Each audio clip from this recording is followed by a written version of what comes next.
Hi, this is Stephen Carson coming at you from St. Louis, Missouri, in these United States.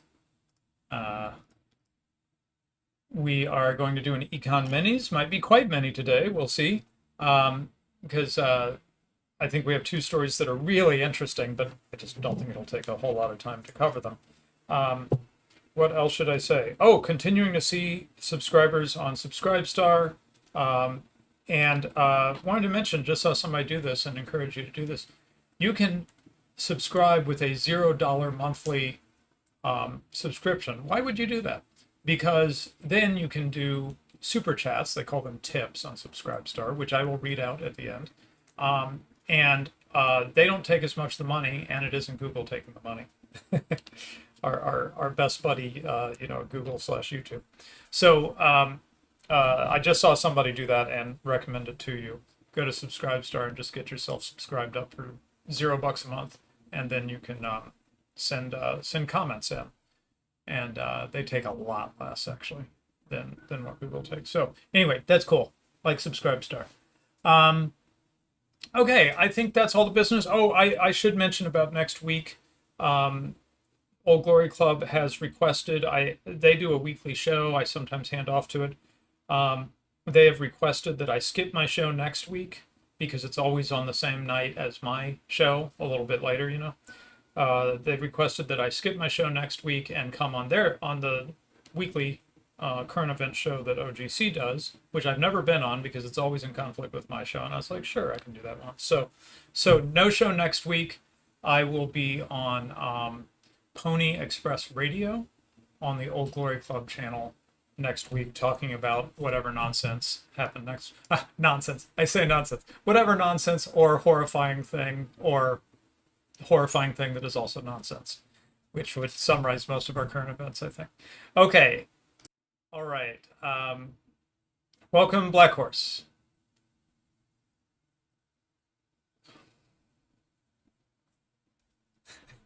Yeah, really. I've seen people try. I remember years ago there was some site that was like goodnews.com or something, it's like, news is always so negative. We're just going to talk about like share happy things we find out about, you know, every day. And it just went nowhere. No, the people don't want that. So, let's be honest. Let's be honest about what we want in our news. Um, okay, so let's see. We are I don't know if we have oh wait, they're saying they can't hear you. Could you do a check, please? Oh, wait, what did I do? Oh, I see what I did. I'm sorry. They can't hear you at all. It's my fault. I'll fix it.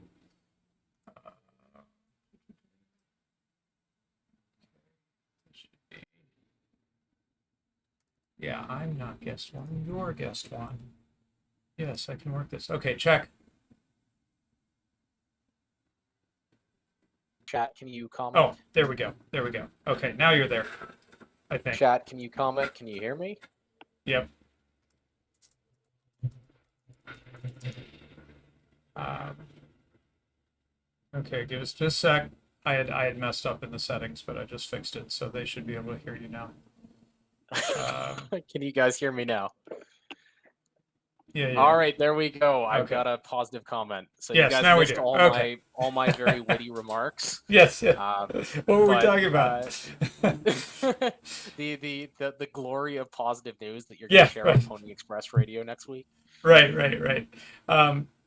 Oh yeah. Okay. So we're back to we got typical... two stories we're trying to catch up on. These are stories that we've followed, I guess, more than a year in each case now. Yeah. But we're going to start with the ongoing anti-centralization strains in the Canadian state, and then we'll look at the Russia sanctions. I guess. And before you give more context about Canada specifically, I just wanted to make some comments as a longtime pro-secession guy.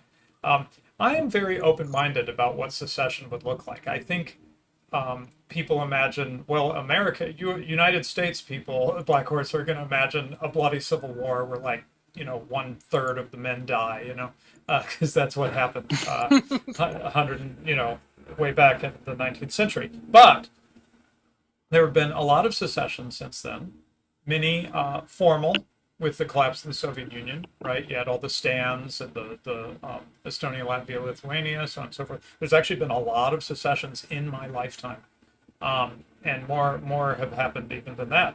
Um, but it doesn't always have to look so formal. I think another thing to keep your eye on is what I would call a de facto secession. That is, officially, Alberta is still part of Canada, and if you asked anybody there, they'd say, "Oh yeah, sure, we're Canadian," you know. But in terms of the way things are structured, there's more autonomy happening at the provincial level, say. In my mind, this is a very realistic and worthy thing to push for. That is, we don't need to make a big fuss. We don't need anyone to lose face. We just slowly, one issue at a time, secede in reality, even though, you know, we still got our national flag uh, around and all that. So that's the kind of story for now. I mean, you know, we don't know where this will go, Black Horse, right? But that's the kind of story that seems to be developing in Canada. There's actually both stories developing, which is why I wanted to broadly contextualize it. So since we last looked at this problem, a couple of things have happened. First, the Parti Québécois, which is the leading in the polls in the upcoming Quebec election, has announced as part of their platform that they're going to introduce a secession referendum when they come into power. So the Parti Québécois has introduced in the past two different secession referendums for Quebec that both failed narrowly. The ongoing polling shows that secession is kind of a knife edge issue in Quebec. Okay. There's an established process for leaving Confederation in Canada, and that was worked out in response to the first wave of Quebec secessionism. I guess in the late 80s and early 90s. And based on that formula, they're plus or minus 3 or 4 points for Quebec secession, basically forever. And the question is just, will a provincial government bring it to the ballot? Well, the provincial government likely to come into power is planning to put it on the ballot. Okay, I'm getting confused. You're saying that polling suggests that if they go ahead and do it again, they'll have enough votes for secession? It's knife edge, so they might not. You know, polling is also different when there's an election, when there's a referendum coming versus when it's just, you know, out there in the ether. But it's close enough that there's a real possibility that if the PQ put it to a referendum, they certainly have a chance. Is Trudeau popular in Quebec? No. Okay. I mean, he's got a base of. You've never told me where his base of support is. All you tell me is about all the people who hate him. It's where I live. So, okay.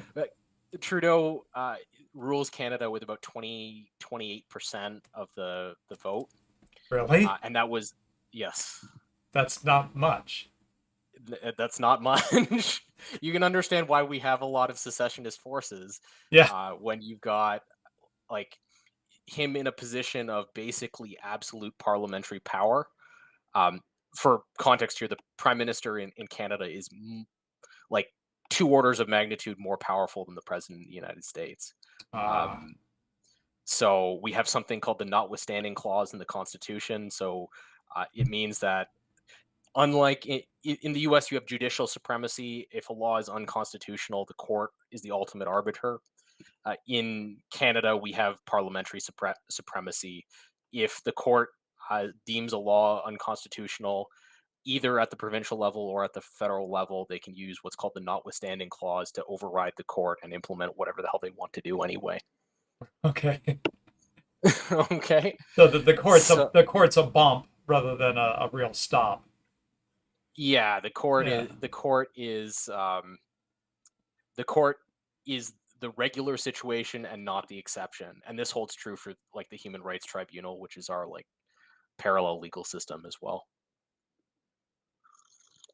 I'm sorry, is this a Canadian joke? Somebody in the chat says, "Where's my on-screen sign language interpreter?" So whenever a major politician in Canada speaks, Yeah. There is a tradition of having an on-screen sign language interpreter Right. Okay. who repeats the speech in sign language for, you know, whoever it is that watches TV and doesn't have closed caption or something. Right. Right. I don't know why they do it. Well, and sometimes I've noticed people will do outtakes where the sign language interpreter, they're usually very expressive, right? Yeah, Like with their face. And yeah. sometimes, the combination of what the politician or whatever is saying with the expression on the interpreter's face is pretty funny. Yeah, so there's a question in the chat here that I think will get this refocused. Yeah. What was secession about before Trudeau? So there's really Hmm. there are two distinct issues that's driving secessionism in Canada. There's a cultural tension between French Canada and the rest of Canada. So Quebec nationalism is very, very old. Goes back to this, well, goes back before this, but Quebec nationalism became politically important in the 60s. There was a terrorist movement. There's basically IRA style Quebec nationalism in the 70s. And the solution that held Canada together at the time was to take a truckload of money from Western Canada and dump it into Quebec in order to bribe their leadership class to stay in Confederation. And all Not this was not one time, I assume. This is a No, this on a this recurring continues. basis. This continues This today, right? this continues today. Yeah. There's also a whole pile of guarantees about French language positions that are sort of code for putting ethnically Quebecois people into positions of power, not just in Quebec, but also in the federal government. So Ah, there's like a small army of people who get free federal jobs to do nothing in particular, to be um, to be French. to be French Canadian. Yes. Yeah, yeah. So this is how French Canadian nationalism was headed off in the period between 1970 and like 2005, and even with that large stream of money and that collection of sinecures, Quebec stayed in Canada by like they won. The federal government won the referendum in 95 by I think 2%, 52-48. Hmm. So very, very narrow, even at that. And French Canadian nationalism, as you might expect, based on the pacification mechanism, becomes an issue every time Canada gets into financial trouble. So the 1995 referendum occurs at a point where Canada is kind of least able to bribe Quebec. Hmm. And so it gets very close. And then we go through a period between 95 and 2015 where Canada's pretty effectively able to bribe Quebec. And so French Canadian nationalism kind of gets put away. And things are getting hard again. So surprise, surprise, French Canadian nationalism is back on the table. Gotcha. Now, Western separatism is quite a different thing. Um, it also has historic roots going back to the government of Trudeau Sr. Most people don't know this, but in the 1970s and early 80s, Trudeau Sr. attempted to enact a Venezuela style nationalization of the oil industry. Hmm. Um, and I mean, he did it. He put in something called the National Energy Policy, which uh, effectively nationalized the oil, and not just the oil industry, but also the gas distribution industry in Canada. The policy was a disastrous failure because it occurred right at. So if you look at the price of oil historically, the price of oil is very high in the 70s because of the tensions in the Arab Hmm. Gulf. And Yep. then there's a period from the early 80s through the mid 90s where oil is very, very inexpensive because of all the drilling and exploration that went on during the oil crisis. Hmm. Um, and so the Canadian government nationalized the oil industry at the peak of oil prices and then denationalized it at the trough of oil prices. Um, so this is remembered very with a lot of venom in Western Canada.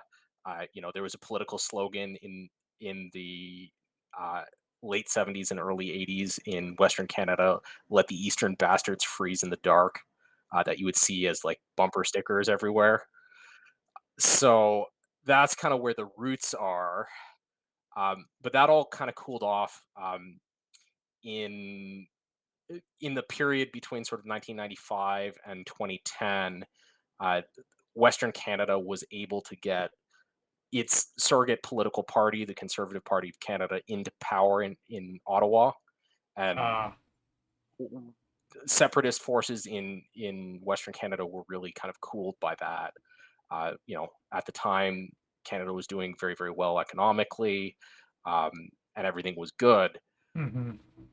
The political formula for Trudeau Jr. has been to win power in Ottawa without getting a single seat in any of the Western Canadian jurisdictions, and to punish them through the use of green policies, which has kind of resurrected the specter of Western Canadian separatism. So there's a bunch of cultural issues that these people will use, but the elite force which finances Western Canadian separatism is driven by the fact that the Trudeau government refuses to build oil pipelines and is imposing various green energy taxes to try to punish their political enemies in Western Canada, and has not allowed them any kind of voice in government. So when it sounds like you're taking a very, what could sound like a really dissident view. Justin Trudeau is obviously punishing his enemies. Would that be something that just a few people would say, or would this be widely recognized that that's what Justin Trudeau's policies amount to? So, from most of Canadians, you'll get a reaction that this is just like stupid green nonsense. But it's widely understood in Western Canada that these policies are aimed directly at the economic engine which runs that part of the country. Gotcha. Okay. Right. You have to understand, like, he's imposing draconian taxes on commodities which are used to heat people's homes. Yeah. So, like, people don't like that. If I look at my natural gas or at my heating bill for the winter, like 40% of it is carbon tax. Wow. And natural gas is literally the most energy efficient way to heat a home. If I heated it with electricity, I would be producing a higher carbon footprint. Mm-hmm. Gotcha. So it's they're taxing, and not only that, Western Canada tends to be quite a bit colder, so people spend more on heating.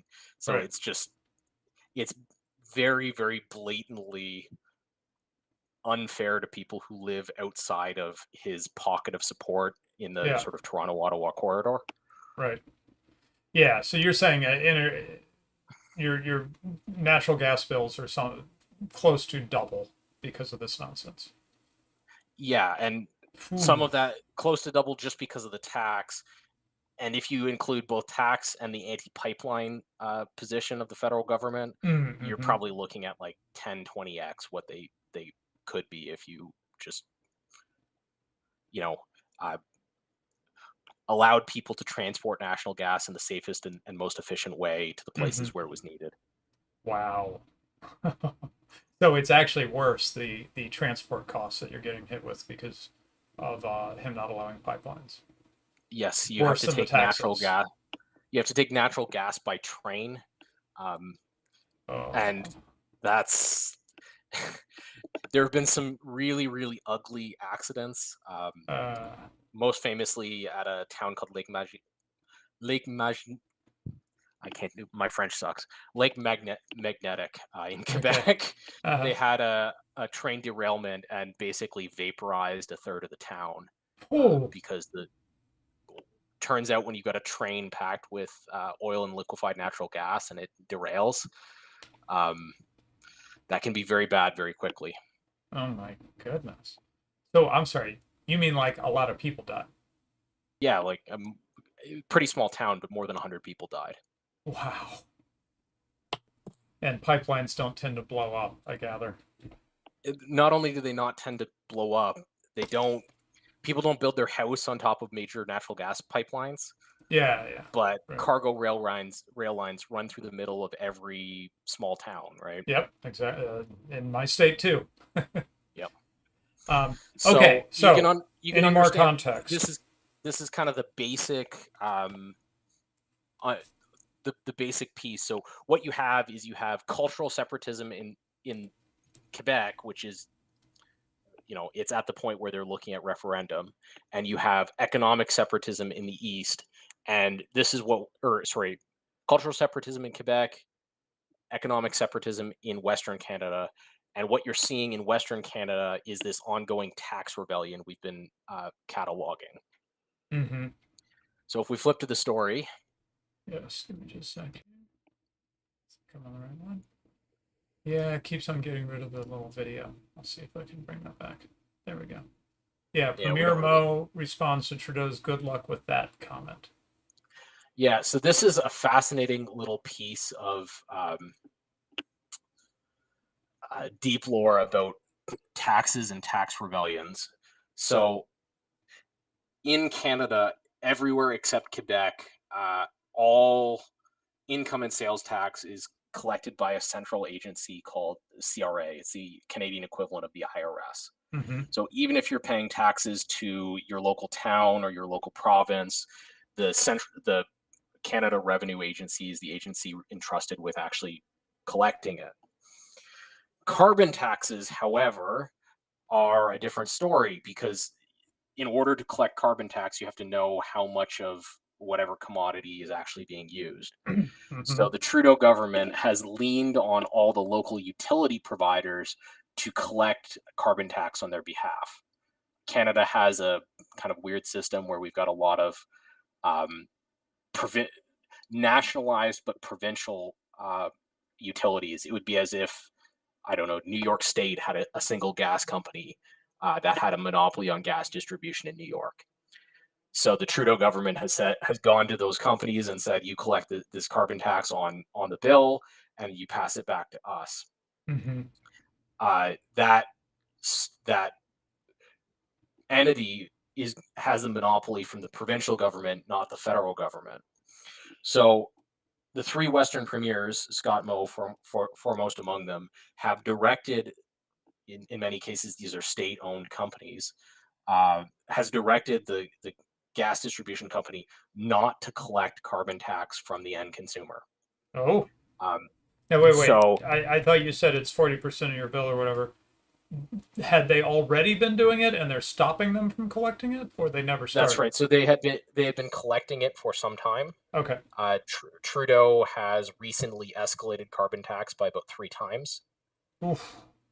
And in response to this, the three Western premiers have said, you want it, you collect it, Yeah. and Gotcha. directed their utility companies not to collect the tax on behalf of the federal government. Mm-hmm. CRA is in a uniquely difficult position here because in order to collect the tax from consumers, you have to know how much of the commodity was actually consumed. Yeah. So without that information, they have no way of collecting the tax from the end consumer. Mm-hmm. So, and it would be politically damaging to have to go around and issue bills without clear information to end consumers of natural gas all across the province. So the Trudeau government has taken the position that we have this lovely Canada Revenue Agency, and they're going to try to deduct the amount of carbon tax that Ottawa should have collected Mm-hmm. from the tax remittances for other taxes. Mm-hmm. So for other taxes, CRA collects the tax and then distributes revenue back to the province based on what what CRA thinks the province should have collected. Right. So CRA is thinking what they're going to do is they're going to hold back some of the tax which should have been collected for carbon tax from its return to the provincial government. Mm-hmm. So this strategy has a problem. They have no idea how much they should have collected. Mm-hmm. But it also has another problem because the decision by the provincial governments to allow CRA to collect their tax is a voluntary decision under the Constitution. So Quebec, for example, has its own revenue agency and has had its own revenue agency for a long time in preparation for separation. Mm-hmm. So you have a court case going on, and you have three provincial governments saying, well, if you're going to leverage CRA in this way, we might, maybe we'll just create our own revenue agency and we'll cut you out. And what are you going to Yeah. do about it? Right. Which they literally have the right to do, legally have the right to do. They have the legal right to do. Yeah. So we're in this kind of weird standoff where the premiers and Trudeau are yelling back and forth at each other. Mm-hmm. You've got a court which is completely impotent because both the federal and the provincial government have the right under the Constitution to override whatever the hell the court says. Mm-hmm. So there's no forum in which this can be adjudicated from a legal point of view. And you have this standoff over the mechanics of how the money is actually going to be collected. So this is a very classic tax rebellion. We'll see how it goes, but I find it quite fascinating. Yeah. Yeah, and when I think of tax rebellions, I think more about people refusing to pay taxes. But this is actually the government of these three provinces, right? That yes, are refusing to collect tax on behalf of the federal government. Right. Which so is that's really more organized, to use that. Well, it's frame, a classic tax rebellion. Like, if you look at historical tax rebellions kind of prior to the 19th century, they're always regional lords refusing to pay tax to the king. Right. And this is very much what you have. You have a regional authority who, has a grievance against the central government and has decided that they're not going to collect on their behalf. The historically normal thing to do is to go out and physically discipline the regional authority. Right. But the Canadian government has no tools at its disposal to do that. Oh, it doesn't? Well, what's it going to do? It has a military which clearly won't, which has demonstrated repeatedly that it won't obey orders of that kind. Oh, I didn't know that part. So they have so if tried you go back to use the federal, the national military in that way, and the national military says that's not what we're for. We're not doing it. Yeah. So famously during the truck protests, the federal government attempted to order the Canadian military to clear the protesters, and the Canadian military flatly and publicly refused to get involved. Oh, okay. I am remembering this now. Okay, yeah, right. If you can't use the military, then you can't use the military. You probably can't use the police force because the police force is paid by the provincial government. So what do you do next? And you have no court that has you have precedent for provinces ignoring federal court orders going back decades because the Quebec government has been doing this forever.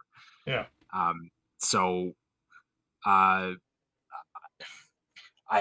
The only mechanic is some kind of negotiation, and when the province is a net, it's easy enough to negotiate with Quebec when you're paying them to be in confederation. You can threaten to withhold their money, but when you're a net extractor and everybody knows it, right? What are you going to threaten? Yeah. That's something I wanted to ask. How is the support in those three Western provinces for their premiers? Tax rebellion. It's in two of the three, it's rock solid. Okay. Generally, in those provinces, Trudeau has like single-digit approval ratings. So anything you do, I mean, a lot of the key ridings in Western Canada, Trudeau got like less than 2% of the votes. Wow. So this is not like red state, blue state. This is like I don't. This is like maybe the deepest red counties or the deepest blue counties, that kind of thing. Right. But across the entire province. Yeah. Gotcha. So it's not. There's not much political resistance to it. It's really a question of how solid is the internal support within the kind of, because all of the parties have a fundraising infrastructure that depends on the businesses in the provinces that they operate, and really that's the only place where there's some counter leverage from the central government. because Trudeau's a little better supported among the kind of business class. Okay. But there's not much. I the political dynamics would have to change a lot in order for this to break. Another piece of context: there was when the carbon tax was put through, there was a petition among the premiers, and 9 of the 10 provincial leaders recommended to the federal government to revoke the tax entirely. Mm. Um, if you got 10 of the 10, they have the right to just abrogate the federal law completely. Oh, cool. So there's a 'Cause formal, this is called nullification in the US tradition. There's well, formal it would be nullification procedure.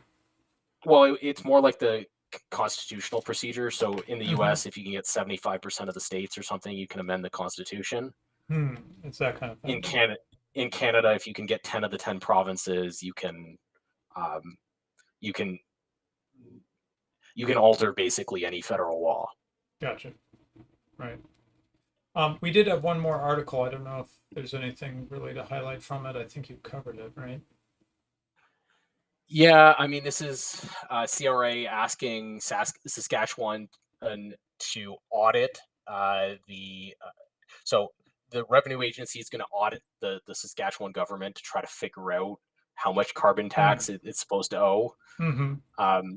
So theoretically, CRA might attempt to access the provincial gas distributors' records to try to figure out how much each person was supposed to have paid or how much in aggregate.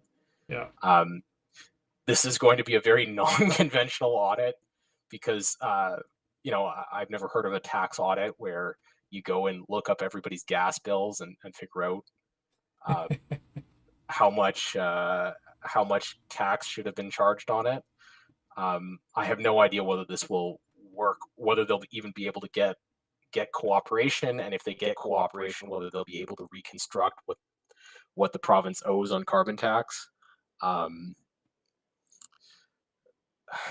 So, anyways, they're both sides are doing their best. We'll see what happens. Right. Okay. Thank you. We will continue to watch and see if, but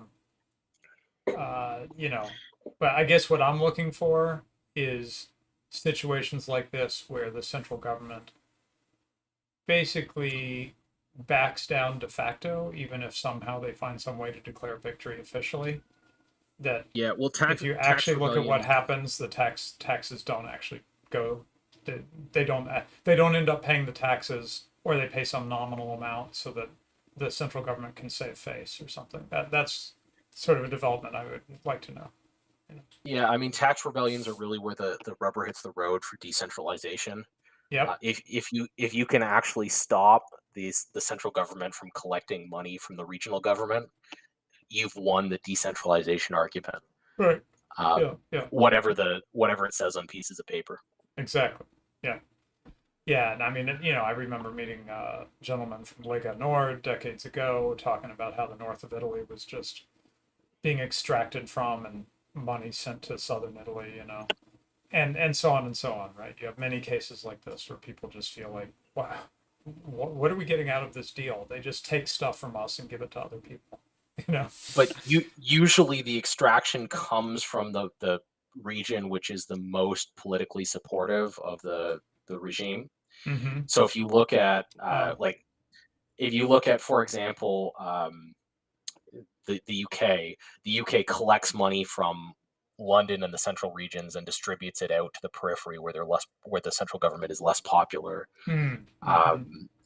And this is how it worked for a long time in Canada. You collected money from originally Ontario, where the central government was very popular, and you distributed it to Quebec, where the central government was not popular. Mm-hmm. The problem is you've gotten into a situation where you're collecting money from a region in which the central government is unpopular and giving it to a region where the central government is unpopular. So there's no way to revise that argument to balance your popularity. Yeah. Okay, let's move on to the next story. I guess, let's see. Actually, maybe I'll just go back. I want to go back to the building context thing on the sanctions. So we'll go back. We'll go to the articles when it comes time for that.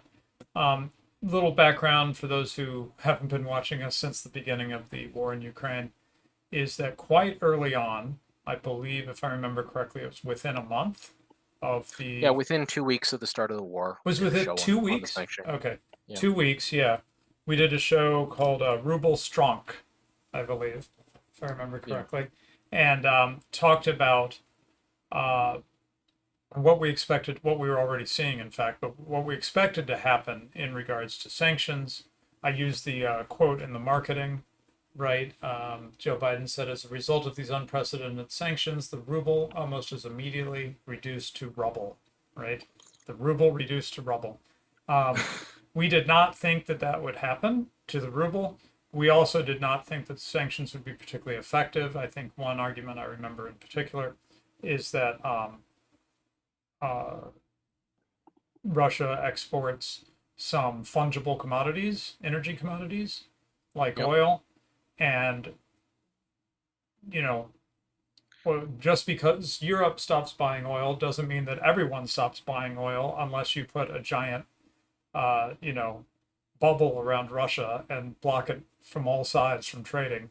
The sanctions were never that good. There were plenty of countries happy to keep trading with Russia, like India and China and so forth. So it, it just oil would flow east and make its way around the world instead of flowing west, uh, and it would make it more expensive for Europe, but it wouldn't really have Russia in poverty because they couldn't sell their oil. They couldn't find anyone who would buy their oil. That just was really absurd, right? Is that a reasonable summary of some of it, or what other points? Yeah, no, we expected there to be some damage to the economic potential of the Russian oil industry because they would have more expensive routing. Yeah, We expected there to be damage to the European economies because of the more expensive routing. yeah, But broadly, we did not expect a collapse in the ruble. We did not expect a collapse in the Russian economy. And yeah. lo and behold, we did not see a collapse in either the ruble or the Russian economy. Right. But That Europe, but that's Europe, not and Europe indeed has had a rough time, as we've been Europe has had a rough discussing. time, Yeah. and China has had a boon with lots of cheap oil. Right. So yeah, Um, so basically we got it right is the point, but we haven't revisited that story particularly.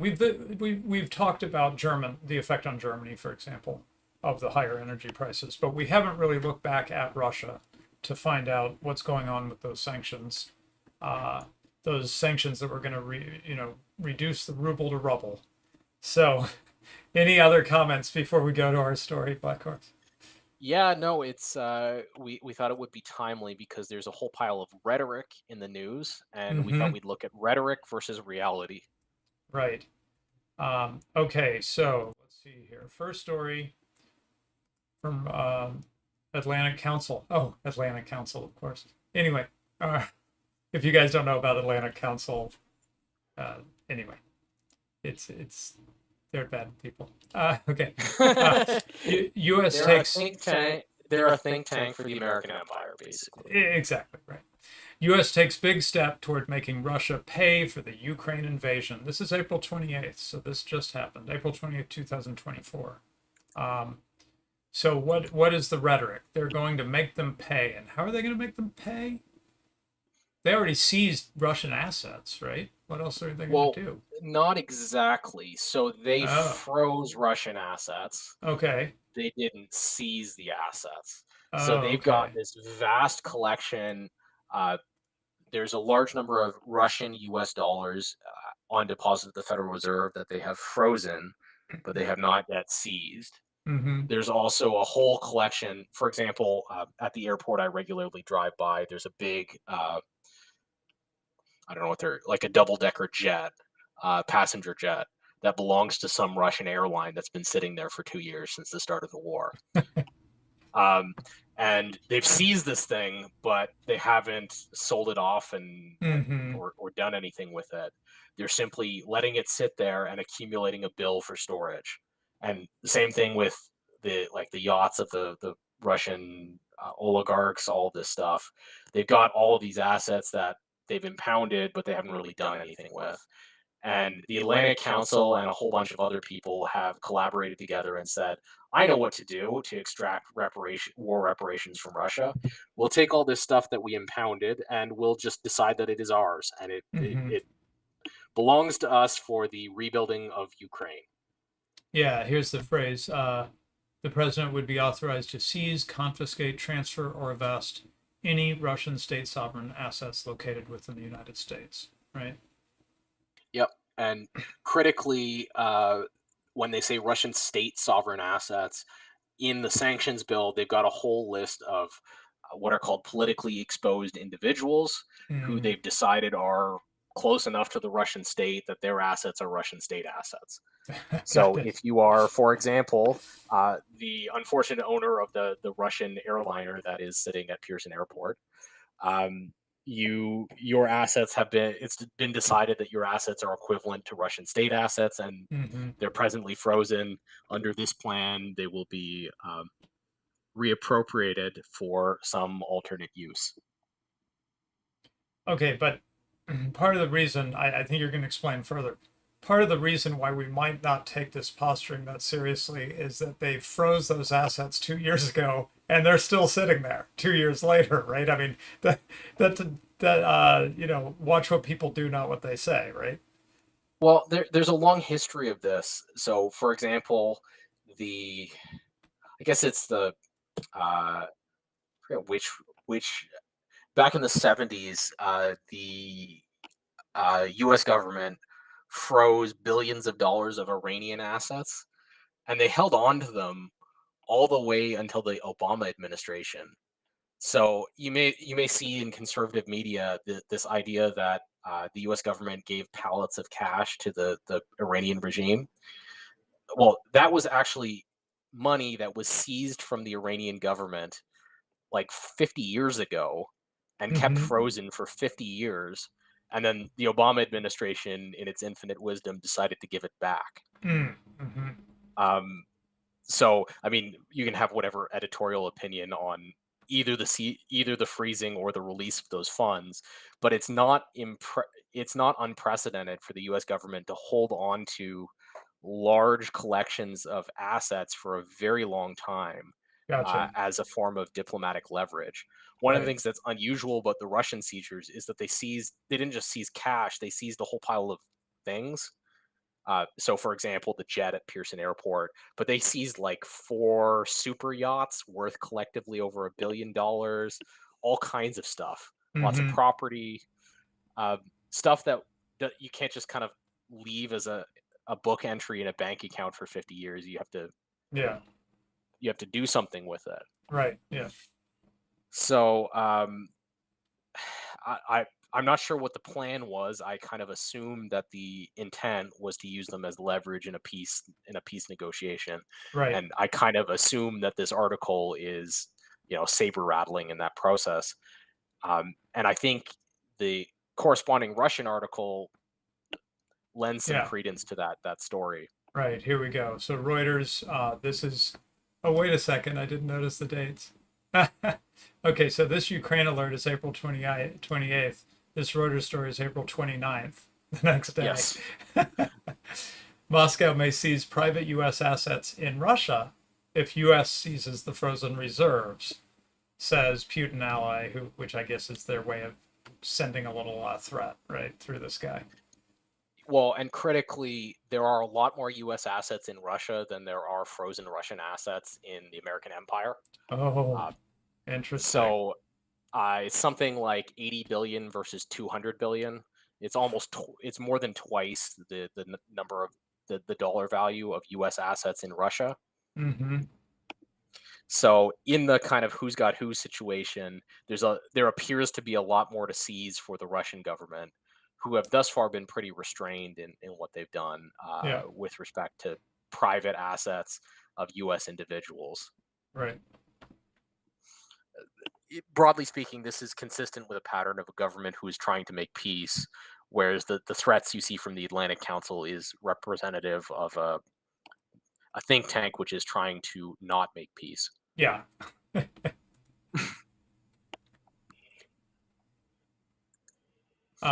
Okay. Yeah. So this is basically threat counter threat. Seems like, right? Yes, Yeah. but this is rhetoric. Let's flip from rhetoric to reality here.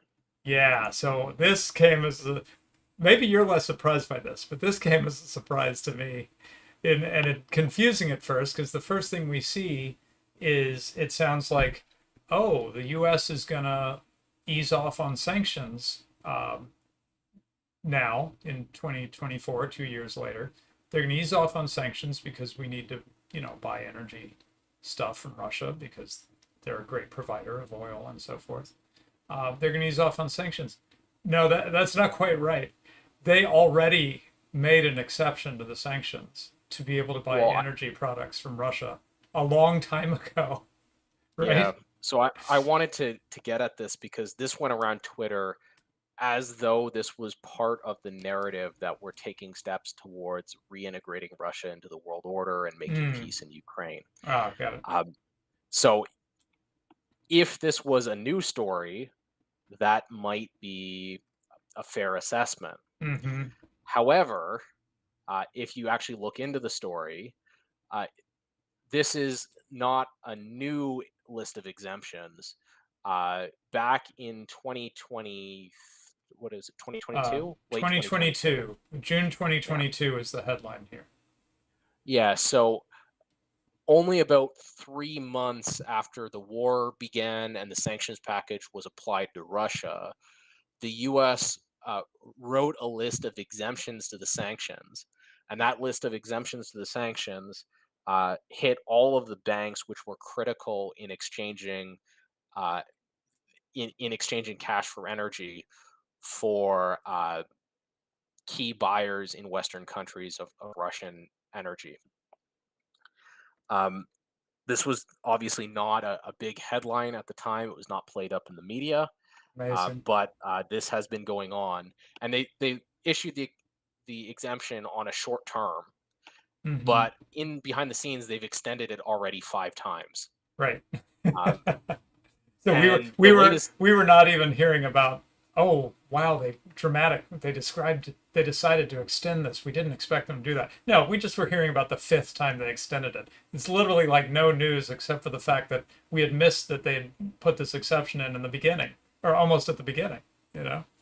Right? that yeah, well, 3 months after, so after it had Yeah. become clear that the sanctions weren't actually going to cripple the Russian economy, Mm-hmm. they did this in the back door, and they've been extending it. And when you see this piece of news floating around Twitter, this is not an indication that the sanctions package is coming down. This is an indication that there has been a hole in the sanctions package for a very long time, and that hole will continue to exist.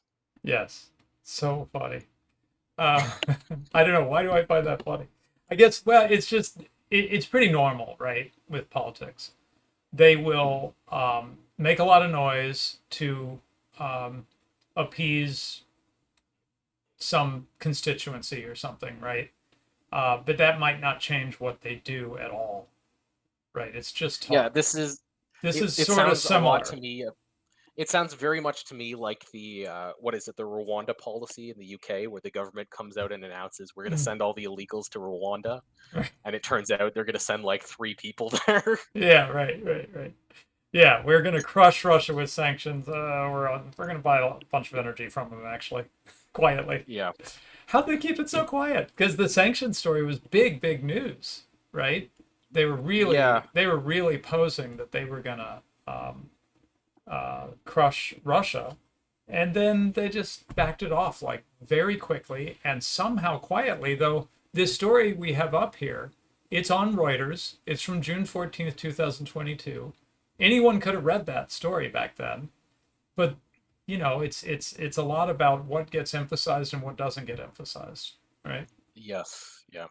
And not only that, there had to have been 4 more stories the 4 other times it was extended. We just finally Um, noticed. so, like, I think there was a lot of information management that went on to try to drive home the point that Russia was going to be collapsed economically, right? Right. Yeah.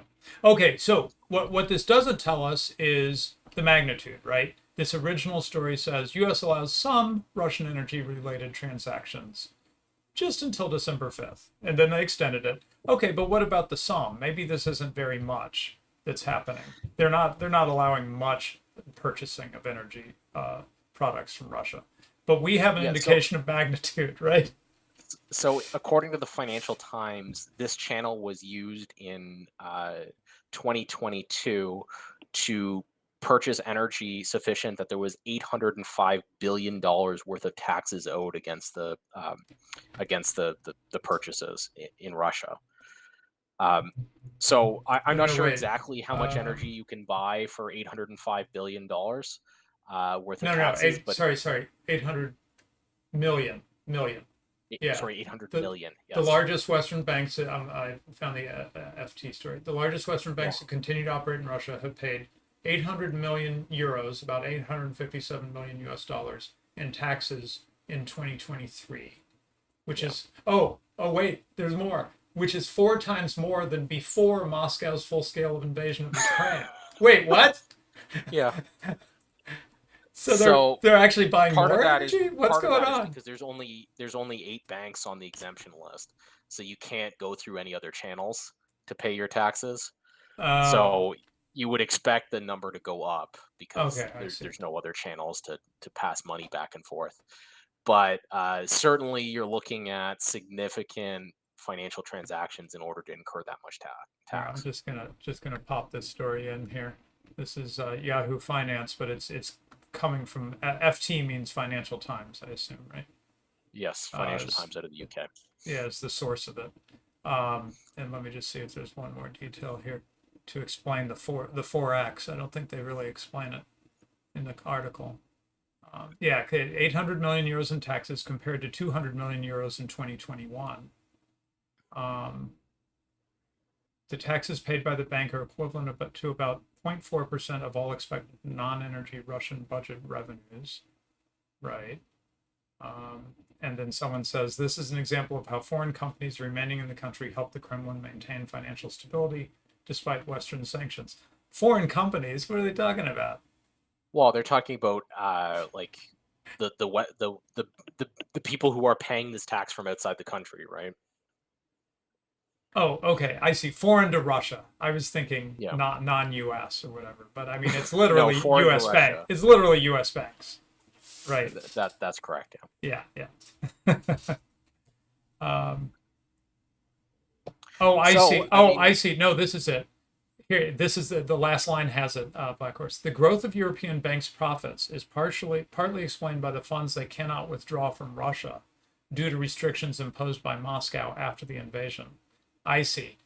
They are having to keep the money in Russia, and so they're ending up paying more taxes. I think that's what well, they're because they saying. have to book they have to book the profits in Russia, which means Exactly. make they have to pay Russian taxes instead of if they book the profit in Belgium they would have had to pay Belgian taxes. Yeah, there we go. So that explains it. It's not that they're buying more energy necessarily. Uh, it's just the way ends up accounted for, which country it's accounted in. Yeah. Yeah. But Anyway, anyways, what you're looking at here is not an end to financial entanglement. You're looking at a backdoor for financial entanglement. So right, right. While they tell everyone how they're just not holding back at all in opposing Russia. Yeah. Okay. So why though? I mean, they are kind of serious about opposing Russia. I think. I mean, they've shown that in some ways. So why are they doing this? Do you think? Why are they allowed? Why is this being allowed? These I mean, exceptions. this is to me this is classic U.S. schizophrenic policy. So Hmm. if you look at almost any U.S. policy, you'll find that the policy reflects the interests of all the groups paying for the policy. So you have some groups who you have a group of people who have a very obviously a very intense financial interest in there continuing to be some financial interaction between Russia and the West, and they have managed to secure for themselves.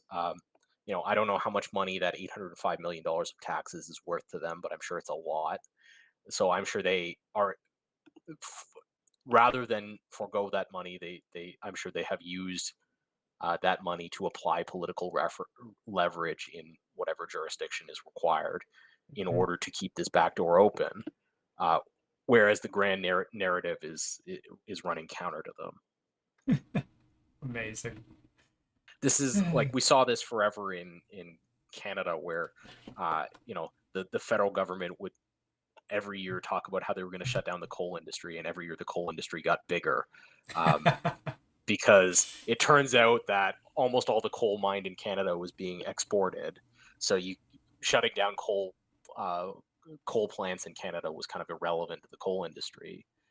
So as long as you could, come up with enough money to make sure that the government didn't shut down your mine, you were fine. I'm reminded. I was thinking. Some people might go, "Oh, this is a terrible loophole in the sanctions that's happening here," and I'm reminded of something Ludwig von Mises said. He said somebody was saying we should shut down loopholes on taxes, and he said something like, this is how the economy breathes. Freedom lives because of these loopholes.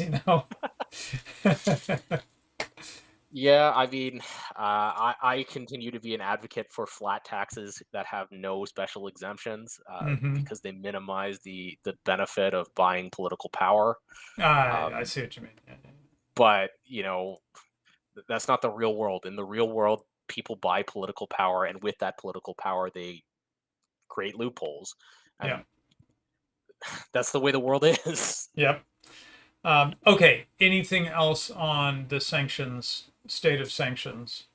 We keep hearing that Russia's doing fine economically, maybe even better than fine, and in particular that if anything, this has just forced them to be a little more self-sufficient in certain areas, which has actually just made them more daunting military than they had been.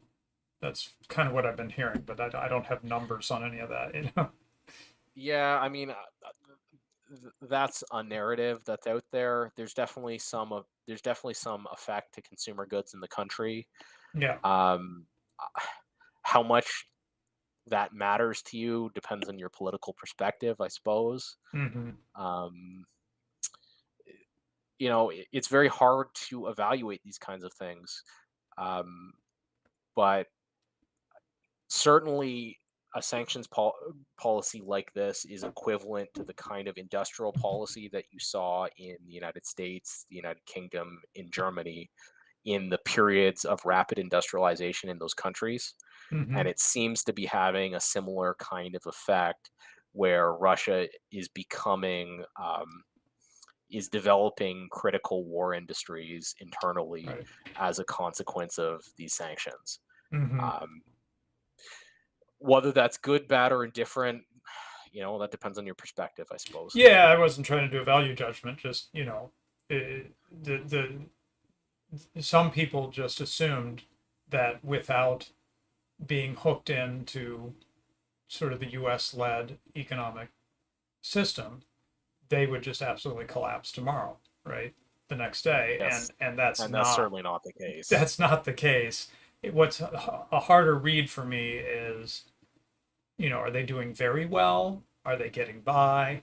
That I don't have a strong read on.